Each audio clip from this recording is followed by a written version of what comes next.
करते हैं। आज आपका सेट नंबर पॉलिटिकल का 2 चलेगा और मैं जानता हूँ कई लोगों का डिमांड है बहुत सारी किताबों का, मैं पढ़ा दूँगा उसे और एक एडमिनिस्ट्रेशन का है बचा हुआ वो भी पढ़ा दूँगा। आपका कमेंट को मैं देखता हूँ, हमेशा देखता हूँ और एक जो है डिमांड की है बुक पढ़ाने का वो भी मैं पढ़ा दूँगा। थोड़ा-सा सब्र करने की आवश्यकता है। थोड़ा-सा बिज़ी होने की वजह से मैंने वीडियो नहीं बना पाया था, लेकिन आपका सारा डिमांड नई अकाडमी पूरा करेगा। बताइए, आप हैं तभी हम हैं, ये आप जानते हैं। तो पहला क्वेश्चन है देखिए कि निम्नलिखित में से किस एक का संस्तुति के आधार पर मूल कर्तव्यों से संबंधित प्रावधानों को भारत के संविधान में जोड़ा गया था। तो जोड़ा गया था, बताइए, मूल कर्तव्यों से संबंधित प्रावधानों को भारत के संविधान में जोड़ा गया था। ये इतना जो है इंपॉर्टेंट क्वेश्चन है। तो जोड़ा गया था तो किस समिति के तहत जोड़ा गया था ये बताइए। मान लीजिए ये आपको पता है, सभी को पता है, इसलिए मैंने ये हटा दिया ऑप्शन। 3 ऑप्शन में बताइए अब कौन सा आंसर सही होगा। तो स्वर्ण सिंह समिति यही तो है, मूल कर्तव्यों से जो है संबंधित प्रावधानों को भारत के संविधान में जोड़ा गया, ये स्वर्ण सिंह समिति से जुड़ा हुआ है। अगर बात करें दूसरा प्रश्न की, दूसरा प्रश्न है कि भारत के संविधान के अंतर्गत आर्थिक योजना विषय है। तो आर्थिक योजना विषय कौन सी है बताइए। मतलब राज्य सूची है, संघ सूची है या समवर्ती सूची है, बता सकते हैं। भारत के संविधान के अंतर्गत जो आर्थिक योजना हम लोग का है वो विषय किसका है, राज्य का है सिर्फ कि संघ का है कि समवर्ती है, दोनों का है बताइए। तो हम जानते हैं समवर्ती सूची में आएगा। राष्ट्र संघ और राष्ट्र संघ होगा, मतलब राष्ट्र सूची और संघ सूची दोनों होंगे, दोनों मिलकर बनेंगे समवर्ती सूची और समवर्ती सूची के अंतर्गत आता है आर्थिक योजना विषय। ऐसे लगा सकते हैं ना। तीसरे प्रश्न की अगर बात करते हैं तो तीसरा प्रश्न है कल्याणकारी राज्य की, ठीक है, कल्याणकारी राज्य की संकल्पना का समावेशन भारत के संविधान में है। बताइए, कल्याणकारी राज्य की संकल्पना का समावेशन है, ठीक है, भारत के संविधान में है। इस 4 ऑप्शन के हिसाब से जवाब देना है। तो आप जानते हैं राज्य के नीति निर्देशक तत्वों में है। देखिए चौथे प्रश्न की अगर बात करते हैं, चौथा प्रश्न क्या है सुनिए, निम्नलिखित में से कौन संविधान उत्तर संस्था है। संविधान उत्तर संस्था मतलब कि जिसका गठन संविधान के बाहर हुआ हो, समझ गए, संवैधानिक निकाय ना होके इसका जो है बाहरी हुआ हो, ये ध्यान रखना है, ठीक है, उसी को कहा गया है। तो इसमें जो है देखिए, संघ लोक सेवा आयोग ये संवैधानिक निकाय है, मतलब संविधान के द्वारा है। वित्तीय आयोग जुड़ा हुआ है संविधान से, चुनाव आयोग जुड़ा हुआ है, लेकिन योजना आयोग जो है हमारा संविधान के बाहर हुआ है। मतलब ये योजना आयोग जो है प्रधानमंत्री बनाते हैं, ये हम जानते हैं। जैसे नीति आयोग पीएम नहीं बनाए हैं मोदी जी, उसी तरह योजना आयोग बनाए गए थे प्रधानमंत्री द्वारा जब कांग्रेस थी, है ना, तो आप जानते हैं। पांचवा प्रश्न है कि निम्नलिखित में से कौन सा सार्वजनिक व्यय पर जो है संसदीय नियंत्रण का अंग नहीं है। नियंत्रण का अंग नहीं है, कौन नहीं है बताइएगा। मतलब संसदीय नियंत्रण नहीं है व्यय पर, याद रखिएगा, कंट्रोल नहीं है, तो वो आप बहुत अच्छे से जानते हैं, भारत का नियंत्रक महालेखा परीक्षक। छठा क्वेश्चन क्या है सुनिए, कौन सा संवैधानिक संशोधन जो है राज्यों से चुने जाने वाले लोकसभा के सदस्यों की संख्या बढ़ाने से संबंधित है। मतलब कौन सा ऐसा संवैधानिक संशोधन है कि राज्यों से चुने जाने वाले जो लोकसभा के सदस्य होते थे, मेंबर होते हैं, मेंबर की संख्या बढ़ाने से संबंधित है। कौन सा संविधान संशोधन बता सकते हैं, तो हम अच्छे से जानते हैं, आप बताइए। तो ऑप्शन नंबर सी 7वां और 31वां संविधान संशोधन है, वही संबंधित है कि लोकसभा के सदस्यों की संख्या बढ़ाने से। राज्य के चुने जाने वाले सदस्य, समझ गए, राज्य से चुने जाने वाले लोकसभा के सदस्य की बात हो रही है। क्लियर हो गया, चलिए आगे बात करते हैं, क्वेश्चन को समझिएगा। 7वां प्रश्न है भारतीय संविधान का अस्पृश्यता उन्मूलन से संबंधित अनुच्छेद है। इससे तो सब लोग जानते हैं, आर्टिकल 17 मतलब अनुच्छेद 17 की बात करता है। इसमें हमको नहीं लगता टाइम लगाना चाहिए, अस्पृश्यता से संबंधित अगर सवाल बनता है तो। अगर बात करें 8वां प्रश्न है आपके पास, 8वां प्रश्न है कि भारत के प्रत्येक नागरिक का कर्तव्य होगा कि प्राकृतिक पर्यावरण का संरक्षण एवं सुधार। यह कथन भारतीय संविधान के किस अनुच्छेद से संबंधित है, बताइए किससे संबंधित है। भारत के प्रत्येक नागरिक का कर्तव्य होगा कि प्राकृतिक पर्यावरण का संरक्षण एवं सुधार। यह कथन भारतीय संविधान के कौन से आर्टिकल से संबंधित है, कौन से आर्टिकल से जुड़ा हुआ है, यही तो है। तो नागरिक का कर्तव्य की बात हो गई, मतलब मौलिक कर्तव्य की बात हो रही है। मौलिक कर्तव्य किससे जुड़ा हुआ है उस हिसाब से बताइए। 8वां प्रश्न का बताइए, तो ऑप्शन नंबर जो है बी लगाएंगे, आर्टिकल 51 का ए, इसी में तो मौलिक कर्तव्य जुड़ा हुआ है। 9वां प्रश्न है कि मंत्रिपरिषद का सदस्य बिना राज्य विधानसभा का सदस्य बने कितने समय तक अपने पद पर रह सकता है। राज्य विधानसभा का सदस्य नहीं बनेगा, बने बिना ही बताइए कितने समय तक अपने पद पर रह सकता है। तो हम सब जानते हैं 6 माह, 6 माह, 6 माह, हर चीज में 6 माह फिक्स हो गया है। तो ऑप्शन नंबर बी 6 माह। चलते हैं 10वें प्रश्न की बात करते हैं। 10वां प्रश्न क्या है कि वह कौन सा अपराध है जिसके घटित करने का प्रयास दंडनीय है, जिसके पूर्ण होने पर अपराधी को दंडित नहीं किया जा सकता है, दंडित नहीं किया जा सकता, ये बताइए। तो 10वां प्रश्न का आत्महत्या, इसमें दंडित नहीं किया जा सकता है, समझ गए, समझा के छोड़ दिया जा सकता है, ठीक है, दंडनीय है लेकिन समझा के छोड़ देगा, सजा नहीं देगा। 11वां प्रश्न है कि नीति आयोग के अध्यक्ष के रूप में कौन काम करता है। लीजिए, योजना आयोग को हम बताए थे कि पीएम है, उसी की जगह पे नीति आयोग आया है जो कि मोदी जी बनवाए थे। तो जो हैं मोदी जी प्रधानमंत्री, तो वही रहेंगे, तो प्रधानमंत्री इसके अध्यक्ष होते हैं, ये आप अच्छे से जानते हैं। चलिए, टाइमिंग ऐसे बता दूं सेट का, रात को 10 बजे एक है सेट प्रैक्टिस, एक और लाने जा रहा हूं सेट प्रैक्टिस जो कि 8 बजे रहेगा, ठीक है। ये 2 टाइम रहेंगे आपका सेट प्रैक्टिस का। इस पे दोनों टाइम पे ही या बिहार एसएससी का प्रैक्टिस सेट चलेगा, या आप कर सकते हैं एनटीपीसी का सेट प्रैक्टिस चलेगा, ठीक है, सिर्फ जीके जीएस का चलेगा। और 1 बजे दोपहर में चलता है हमारा बीपीएससी का, जो कि आपका एनसीईआरटी का चल रहा है, उसी तरह आपका सारा वन लाइनर चलेगा। और जल्द ही एक और टाइम बता दिया जाएगा, सिर्फ आपका सपोर्ट और सब्सक्राइब बना रहे। 12वां प्रश्न की अगर बात करते हैं हम लोग, 12वां प्रश्न क्या है कि राज्य पुनर्गठन आयोग ने 1 नवंबर 1956 को, क्या है, 1 नवंबर 1956 को कितने राज्य तथा कितने संघ राज्य बनाए। तो 56 देख रहे हैं, 1956 देख रहे हैं, उसमें बताइए कितने राज्य जो हैं और कितने संघ राज्य जो हैं बनाए गए हैं, आप बता सकते हैं। तो बताइए 12वां प्रश्न का। तो 12वां प्रश्न का ऑप्शन नंबर ए 14 राज्य है एवं 6 संघ राज्य है, मतलब केंद्र शासित प्रदेश है। प्रश्न है निम्नलिखित में कौन सा शब्द जो है भारत के संविधान की उद्देशिका में नहीं है। अब उद्देशिका मतलब होता है प्रस्तावना, पढ़ा चुके हैं, चैप्टर स्पेशल है इसका उद्देशिका। तो प्रस्तावना में नहीं है, इस 4 ऑप्शन के हिसाब से बताइए कौन नहीं है। तो इसका आंसर भी आप जानते हैं कि समाजवादी है, प्रभुत्व संपन्न है, अपंत निरपेक्ष है, लेकिन लोक कल्याण नहीं है, ये आप जानते हैं। 14 प्रश्न क्या है सुनते हैं। राज्य की विधानसभा के 17वाशान के आदेश किसके द्वारा किए जाते हैं।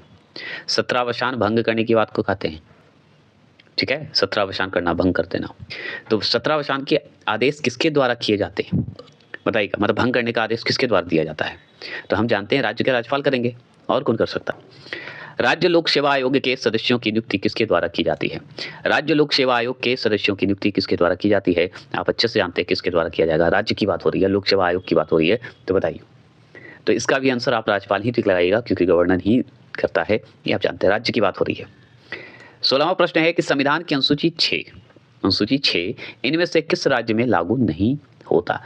एक बात ध्यान रखना है, अनुसूची जो 6 है वो बता रहा है कि कौन सा स्टेट है हमारा भारत का जिसमें लागू नहीं होता, तो वो है हमारा डी, मणिपुर। 17वां प्रश्न है कि लिखित संविधान की अवधारणा ने सर्वप्रथम कहाँ जन्म लिया। लिखित जो संविधान है उसका विचार बताइए, सर्वप्रथम कहाँ जन्म लिया। तो 17वां प्रश्न का जवाब आपके पास है ऑप्शन नंबर ए, फ्रांस। कहाँ, फ्रांस ने जन्म लिया था, फ्रांस में जन्म लिया था। 18वां प्रश्न है संसदीय शासन प्रणाली सर्वप्रथम किस देश में विकसित हुई। संसदीय शासन प्रणाली की बात हो रही है, सर्वप्रथम किस देश में विकसित हुई थी, ये सब मैं पढ़ा चुका हूँ पॉलिटिकल का, बताइएगा। 18वां प्रश्न का जवाब देंगे तो ऑप्शन नंबर ए, ब्रिटेन, है ना, ब्रिटेन। 19वां प्रश्न की बात करते हैं, फास्ट चलेंगे। किस देश में जो है दोहरी नागरिकता का सिद्धांत स्वीकार किया गया है। तो हम जानते हैं संयुक्त राज्य अमेरिका में हमारा दोहरी नागरिकता का सिद्धांत जो है अपनाया गया है, स्वीकार किया गया है। भारत में भी क्या है, दोहरी नागरिकता है कि नहीं, कमेंट बॉक्स में करिएगा। तो हम जानते हैं दोहरी नागरिकता की बात करें संयुक्त राज्य अमेरिका, याद रखेंगे। अच्छा, अध्यक्षात्मक शासन का उदय सर्वप्रथम किस देश में हुआ। अध्यक्षात्मक जो है शासन का उदय जो है सर्वप्रथम इस देश में हुआ, ये बताना है, तो बताइए। 20वां प्रश्न का डी होगा संयुक्त राज्य अमेरिका। क्या होगा, संयुक्त राज्य अमेरिका, है ना। चलिए 21वां प्रश्न क्या है सुनिए। 21वां प्रश्न है संसदीय शासन में वास्तविक या कार्यपालिका शक्ति जो है किसके पास होती है, या वास्तविक कार्यपालिका शक्ति किसके पास होती है, ये बताइए। संसदीय शासन में तो हम जानते हैं किसके पास होता है, आप भी जानते हैं, प्रधानमंत्री के पास होता है, मंत्रिपरिषद के पास होता है, मतलब पीएम के पास होता है। 22 क्वेश्चन नंबर है निम्नलिखित में कौन भारत के राष्ट्रपति की इच्छा तक ही पद पर बने रह सकते हैं। बता सकते हैं, राष्ट्रपति की इच्छा पे ही बने रह सकते हैं पद पर, बताएंगे कौन। तो हम जानते हैं गवर्नर को राष्ट्रपति चाहे तो दूसरे स्टेट में तुरंत भेज सकते हैं। जिला कलेक्टर किस अधिकारी के जो है अधीनस्थ कार्य करते हैं, किस अधिकारी के अधीन कहिए, या अधीनस्थ कहते हैं ना, अधीन कार्य करते हैं। संभागायुक्त संभागायुक्त के अधीनस्थ कार्य करते हैं। तो मतलब कमिश्नर, कमिश्नर को कहा जाता है, ये कमिश्नर है यहाँ पे होता है, संभागायुक्त को कमिश्नर कहा जाता है, समझ गए। तो उन्हीं के अधीनस्थ करते हैं जिला कलेक्टर। 24 क्वेश्चन नंबर है, चलिए थोड़ा फास्ट चलते हैं। 24 क्वेश्चन नंबर है, संविधान के किस अनुच्छेद में राज्यों द्वारा प्राथमिक शिक्षा मातृभाषा में दिए जाने का प्रावधान है? बताइएगा, आप बताइए। मतलब प्राथमिक शिक्षा मातृभाषा में दिए जाने का प्रावधान है, बताइएगा कौन से आर्टिकल में है? राज्यों द्वारा, ये ध्यान रखना है। 24 का आंसर का जवाब सी है, 350A। ठीक है, ये ध्यान रखना है। ठीक है, चलिए आगे चलते हैं। 25वां प्रश्न है। 25वां प्रश्न क्या है, सुनते हैं। 25वां प्रश्न है, भारत के प्रधानमंत्री खाली जगह है कि अनुशंसा पर लोकसभा को भंग कर सकता है। मतलब भारत का जो पीएम है, इंडिया का जो पीएम है, वो बताइए किस अनुशंसा पे लोकसभा को भंग कर सकते हैं, मतलब सत्रावसान कर सकते हैं, बताइए। 25 का आंसर का जवाब दीजिए। तो बी, राष्ट्रपति की अनुशंसा पे, है ना, राष्ट्रपति की अनुशंसा पे हो जाएगा। जैसे अभी हम पढ़े थे, राज्य विधानसभा की बात करते हैं तो राज्यपाल के अनुसार होता है भंग, मतलब राज्यपाल की अनुशंसा पे हो जाएगा। 26वां प्रश्न क्या है, भारत सरकार में जो है सर्वोच्च शासकीय अधिकारी कौन है? चलिए, भारत सरकार में सर्वोच्च शासकीय अधिकारी कौन है? ये होगा, भारत के मंत्रिमंडल सचिव होते हैं, भारत के मंत्रिमंडल सचिव हैं। चलिएगा, 27 क्वेश्चन नंबर है, भारत संविधान के 8वें अनुच्छेद में कौन सी भाषा वर्ष जो है 2003 में जोड़ी गई? बताइएगा, भारतीय संविधान के 8वें अनुच्छेद में कौन सी भाषा जो है वर्ष 2003 में जोड़ी गई थी? तो 2003 में जो जोड़ी गई थी भाषा, उसका जवाब दीजिए। तो उसका जवाब आप अच्छे से दे सकते हैं, डी, संथाली, है ना। चलिए, ये सब मैं पढ़ा चुका हूँ। आगे बात करते हैं। 28 क्वेश्चन नंबर है, भारतीय संविधान के किस अनुच्छेद में अनुसूचित जनजाति के लिए राष्ट्रीय आयोग का प्रावधान है? कौन से आर्टिकल में चर्चा है इसकी? बताइए। अनुच्छेद 338 के ए में इसकी चर्चा है ना। चलिएगा, क्वेश्चन को थोड़ा ध्यान से सुनेंगे, जहां पे आपको त्रुटि लगे आप कमेंट बॉक्स में करिएगा, सिर्फ मॉक टेस्ट है। भारतीय संविधान के किस अनुच्छेद में प्रेस की स्वतंत्रता दी गई है? तो प्रेस की स्वतंत्रता हम जानते हैं 19 में है, तो 19 के कौन से, 19 के 1 के क में चर्चा इसकी होगी। क्या ये बात सत्य है? आप कमेंट बॉक्स में कर सकते हैं। तो एकदम बात सत्य है, आर्टिकल 19 1 के क में है। अगर बात करें हम लोग, 30वां प्रश्न है, लोकसभा में राज्यों को किस आधार पर सीटें आवंटित होती है? लोकसभा में राज्यों को किस आधार पर सीटें आवंटित होती है? ये कमेंट बॉक्स में कर सकते हैं आप। तो ऑप्शन नंबर ए, जनसंख्या के आधार पर आवंटित होती है। 31वां प्रश्न की अगर बात करें, सर्वोच्च न्यायालय में न्यायाधीश नियुक्त होने के लिए व्यक्ति को कम से कम कितने वर्ष उच्च न्यायालय का एडवोकेट होना चाहिए? बताइएगा, कितने वर्ष का उच्च न्यायालय का एडवोकेट होना चाहिए, वो बताइए 31वां प्रश्न का। तो ऑप्शन नंबर बी, 10 वर्ष। ये हम पढ़ चुके हैं, ये भी सर्वोच्च न्यायालय न्यायपालिका, अगर मेरा नहीं पढ़े हैं पार्ट 1 पार्ट 2 पढ़ लीजिएगा। 32वां प्रश्न है कि किस संशोधन 32 क्वेश्चन नंबर है कि किस संशोधन विधेयक द्वारा भारतीय संविधान में नागरिकों के मूल्य कर्तव्यों को शामिल किया गया है? तो मूल्य कर्तव्यों को जो शामिल किया गया है वो है 42वां संविधान संशोधन, 42वां संशोधन विधेयक, ये जरूर ध्यान रखना है। 33वां प्रश्न की बात करें, भारतीय संघवाद को सहकारी संघवाद किसने कहा है? बताइएगा, भारतीय संघवाद को सहकारी संघवाद किसने कहा है? ये जरूर जवाब दीजिएगा। तो 33 का बी होता है, केसी ह्यूअर। ठीक है, हीयर याद रखिएगा, ह्यूअर, केसी ह्यूअर। अगर बात करें 34 क्वेश्चन नंबर है कि 1957 में किस समिति ने भारत में जो है त्रिस्तरीय पंचायत राज की सर्वप्रथम सिफारिश की थी? बताइएगा, 1957 में किस समिति ने भारत में जो है त्रिस्तरीय की बात होगी तो बलवंत राय मेहता को याद करेंगे, क्योंकि यही दिए थे, द्विस्तरीय अशोक मेहता दिए थे। इतना तो याद सबको रहता है, 1957 की बात करते ही, है ना, क्लियर हो गया। अगर बात करें पंचायती, अगर नहीं पढ़े हैं पंचायती को ही, स्थानीय स्वशासन का चैप्टर है मेरा एनसीईआरटी का, उसमें पंचायती और नगरपालिका पढ़ाए हैं, जाकर देख लीजिएगा। 35 क्वेश्चन नंबर है कि भारतीय राजनीतिक व्यवस्था में इनमें से कौन सर्वोच्च है? भारतीय राजनीतिक व्यवस्था में इनमें से कौन सर्वोच्च है? सर्वोच्च किसे माना गया है? तो आप बताइए। 35 का आंसर का जवाब दीजिएगा, बी, संविधान को माना गया है सर्वोच्च। ये और क्या जानना। 36 क्वेश्चन नंबर है कि भारतीय राजनीतिक व्यवस्था में कार्यपालिका किसके अधीन रहकर कार्य करती है? भारतीय राजनीतिक व्यवस्था में कार्यपालिका किसके अधीन रहकर कार्य करती है, ये आपको बताना है। 36 का आंसर का जवाब दीजिए। तो ये है ऑप्शन नंबर बी, विधान पालिका के अंदर रह के कार्य करती है। किसके अधीन? विधान पालिका के अधीन। 37वां प्रश्न है कि प्रशासनिक प्राधिकरण के निर्णय के विरुद्ध कोई भी पीड़ित सरकारी कर्मचारी निम्न में से किसके सम्मुख अपील कर सकता है? किसके सम्मुख करेगा, ये बता सकते हैं? तो हाँ, बी और सी दोनों में करेगा। मतलब आप देख सकते हैं सर्वोच्च न्यायालय, उच्च न्यायालय दोनों में अपील कर सकता है। ठीक है, कोई भी पीड़ित मतलब जो कर्मचारी हैं उनकी बात हो रही है। 38 की बात करते हैं, कानूनी विषयों पर राज्य सरकार को कौन परामर्श देता है? सरकार को कौन परामर्श देता है? तो परामर्श देने की बात हो कानून के विषय में तो और कोई नहीं, एडवोकेट जनरल देंगे। कौन देंगे? एडवोकेट जनरल देंगे। ऑप्शन नंबर बी जो लगाएंगे 38वां का वो सही लगाएंगे। अगर बात करें हम लोग 39वां प्रश्न की बात करते हैं। 39 क्वेश्चन नंबर है कि सरकार का कार्यकारी अध्यक्ष मतलब संवैधानिक प्रमुख कौन है? बताइएगा, सरकार का कार्यकारी अध्यक्ष मतलब संवैधानिक प्रमुख कौन है, ये बताइए। 39 का आंसर का जवाब दीजिए। तो इसका भी ऑप्शन नंबर बी गवर्नर हैं और कोई नहीं, है ना। 40वां प्रश्न क्या है कि भारतीय संविधान का कौन सा अनुच्छेद जो है संवैधानिक प्रावधानों की जो है संसद राज्य विधान पालिकाओं द्वारा बनाए गए नियमों कानूनों पर प्राथमिकता प्रदान करता है? बताइए, भारतीय संविधान का कौन सा ऐसा आर्टिकल है जो संवैधानिक प्रावधानों की संसद या राज्य विधान पालिकाओं द्वारा बनाए गए नियमों या कानूनों का जो है प्राथमिकता प्रदान करता है? बताइएगा। तो वो है आपका ऑप्शन नंबर सी, आर्टिकल 245। ठीक है, अनुच्छेद 245। चलिए आगे बात करते हैं, 41वां प्रश्न की बात करते हैं। 41वां प्रश्न है कि संविधान का 73वां संविधान संशोधन संबंधित है। 73वां संविधान संशोधन 1992 और 1993, ये दोनों में से एक आ जाता है, ये ध्यान रखना है। ठीक है, तो ऑप्शन नंबर डी जो लगाएंगे 41वां प्रश्न का वो सही लगाएंगे, है ना। 74 हमारा नगर पालिका से आ जाता है। आगे बात करते हैं 42 है 42 में संविधान संशोधन के 10 आचार आदेशों को किस नाम से जाना जाता है? 42 में संविधान संशोधन जो हुआ था 1976 में 10 आचार आदेशों की मतलब विषय की बात करते हैं को, तो 10 विषय की जगह पे अब 11 विषय हैं, लेकिन अब बताइए उस समय के हिसाब से 10 जो है आचार आदेशों का, तो वो हमारा मौलिक कर्तव्य है।